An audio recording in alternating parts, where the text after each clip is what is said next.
The Forward Singapore exercise will allow us to consider and discuss what we want for Singapore's future, what the priorities on our national agenda should be, what the trade-offs are, and what we are willing to do to achieve them. How do we sustain and strengthen our national resilience ahead of future crises?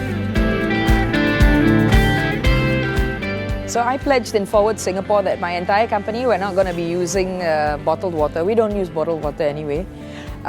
It's also about us being energy efficient. We are solar powered in our office. We're also, our office is built out of recycled materials.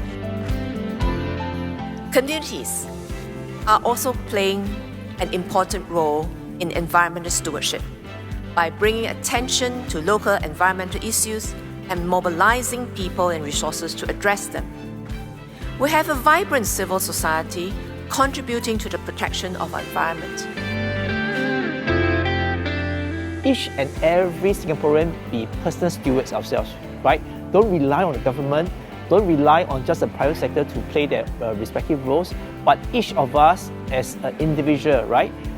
Step up to the plate, take up personal responsibility and contribute to the sustainability movement.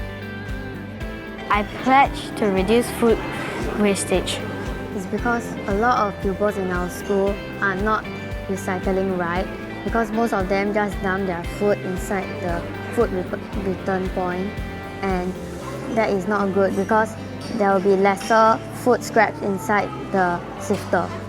While individual acts may not be able to shift the needle in a big way, but collectively when it adds up, I think that it can make a lot of difference. So I think it's really quite exciting to see a lot of the different ideas at play. And I think the plan that's been put forward will not be static. It's hard enough to be a net carbon neutral company, but it'll be amazing if we can be a net carbon neutral country as a whole. And that requires all hands to come together and a lot of action, bringing together all our expertise and acting on them.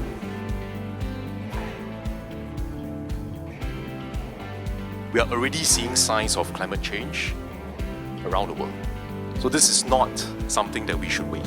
Human behavior is such that we can't impose changes drastically overnight. Therefore, when it comes to changing behaviors or when it comes to things like carbon tax, we do it in a graduated way, calibrated, graduated, so that people have time to adjust, businesses have time to adjust. So that is the approach that we want to take. Together, let us strive to be good stewards of our home and leave behind a greener and more livable and more climate resilient Singapore for many, many generations to come.